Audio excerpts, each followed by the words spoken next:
मुझे आगामी सब तक हमेशा पंहिंजो किरदार अदा कंदी रही। मथे नालनि जो टोलो आहे सिंध में करप्ट माफिया केतिरनि सालनि खां काबिज़ पड़ियल आहे। पीसे केरु पियो, कुटिजे केरु पियो, सटिजे केरु पियो, मारिजे केरु पियो, अवाम।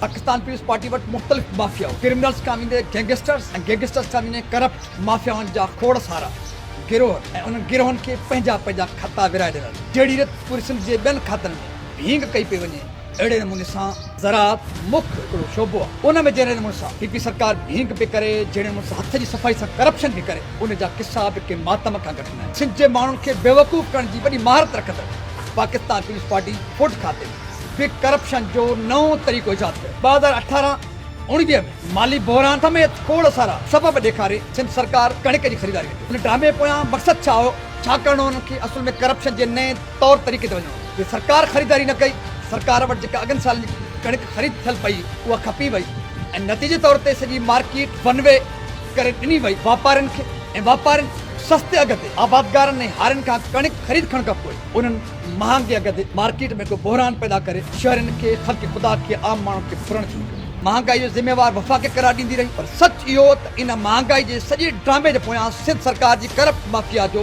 तय थियल हिकिड़ो फार्मूलो। हिन क़िस्म जी सूरताल जेका हिन टाइम पूरी सिंध में आहे त कणिक घणे भाङे वापारियुनि ज़ख़ीरा अंदोज़ कंदड़नि जे हथ चढ़ी चुकी आहे ऐं अञा चढ़े पई। जॾहिं इहा लखे टन कणिक इन माफियाउनि जे ज़ख़ीरा अंदोज़नि जे वर चढ़ंदी त पोइ वरी 4-8 महीननि खां पोइ कणिक जो वरी बहरान पैदा थींदो। वरी सिंध सरकार करोड़े अरबे रुपया कमाइण जे लाइ वरी फ्लोर मिलर्स ऐं चक्की मालिकनि खे सब्सिडी तौर ते सस्ते अघ ते कणिक फराहम कंदी। उन बुनियाद ते त तव्हां स्टॉल लॻाईंदव, महांगाई ते कंट्रोल लाइ माण्हुनि खे सस्ते अघ ते कणिक फराहम कंदो, पर उहो जस्ट ड्रामो हूंदो। सस्ते अघ ते फ्लोर मिलर्स माण्हुनि खे, ख़ल्क़ ख़ुदा खे कणिक जी फराहमी न थी, उहा समूरी कणिक अफ़गानिस्तान मुंतक़िल कई ऐं कणिक जो बहरान जीअं जो तीअं जारी आहे ऐं आम ख़ल्क़ ख़ुदा अॼु बि फुरिजे पियो, कल्ह बि फुरिजे पियो ऐं सिंध सरकार जे इन करप्ट माफिया जे करे सिंध जा माण्हू सुभाउ बि फुरण चढ़िया।